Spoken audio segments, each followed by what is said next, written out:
Happy Friday, guys. It's Scott Mineta again. I want to talk about the roles of a guardian ad litem and the possibilities of them causing more harm than good. There's a lot of players that go into the guardianship and the family court system when it comes to making impacts and decisions upon our children. The guardian ad litem is definitely one that could have a very severe impact. This message is not just for those in the legal system, but for really anyone who cares about the welfare of children and in contentious custody battles. It's absolutely an awful thing. So the ideal role of a guardian ad litem is to represent the best interest of a child during legal proceedings. They're supposed to act as the child's voice in court. They're supposed to be neutral, unbiased, and dedicated solely to what's best for the child.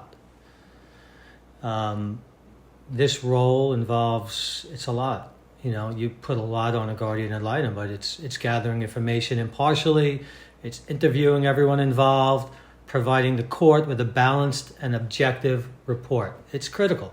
It's absolutely critical. And they weigh heavily on the judge's decision.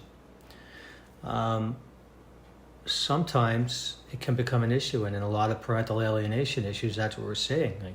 What many don't realize is how much influence the GAL can have in a custody decision. Often their recommendations weigh more heavily than those of experts like child psychologists, doctors, psychiatrists. The list goes on and on. Despite frequently lacking formal medical or psychological training, believe it or not, their opinions can literally become the deciding factor in where a child lives, how they're raised, which parent they see, when they see that parent, how often they see that parent. This is a lawyer, a guardian ad litem. Obviously there's dangers that come along with that. When a GAL allows personal biases or external influences to cloud their judgment, it can lead to devastating long-term consequences for the child and their family.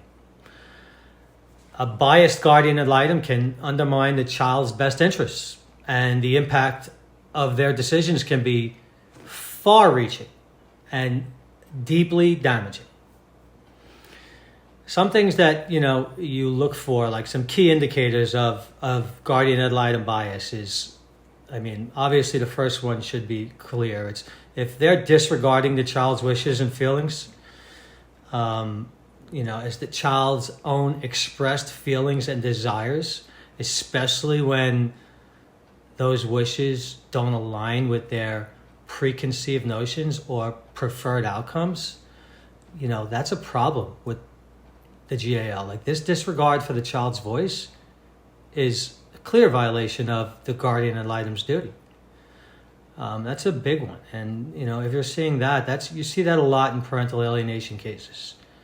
Like, a bad guardian ad litem might overlook critical evidence, dismiss testimony of doctors, or even disregard expert opinions if it doesn't fit the guardian ad litem's narrative. This selective blindness skews the entire legal process, leading to unjust, unfair, and just dangerous outcomes. What we're seeing in parental alienation is a lot of overlooking of the father's roles and wishes. Too often, fathers find their voices minimized. They're ignored by a biased guardian ad litem. It doesn't matter. Your father, it doesn't matter. Their efforts to be involved in their child's life are frequently dismissed, overshadowed by stereotypes or biases that have no place in the courtroom. The real world impact of guardian ad litem bias, and I've seen it firsthand, and I've heard from so many other fathers since I've been doing this, countless others, how the biased actions of a guardian ad litem can tear families apart. Decisions based on personal prejudice rather than a fair assessment of the facts can lead to unjust separation, alienation, and emotional trauma. When the guardian ad litem undermines the genuine needs of the child and disregards one parent without cause, the result can be severe. It's severe emotional distress and long-lasting damage. They have no idea how long and the damages that have done to these children. When you're looking for evidence of bias, if you suspect it, I would examine a couple things. I would examine the GAL's actions closely, obviously. Look at their records. Did they spend far more time with one parent than they did the other? Did they suppress critical information? Did they ignore the testimony of experts or disregard the child's own wishes? I mean, these are huge red flags. Big red flags that expose the dangerous impact of a biased guardian ad litem. So, again, guys, we're just calling for reform. We need to hold these courts, we need to hold the guardian ad litems accountable and ensure they're acting in the true best interest of the child.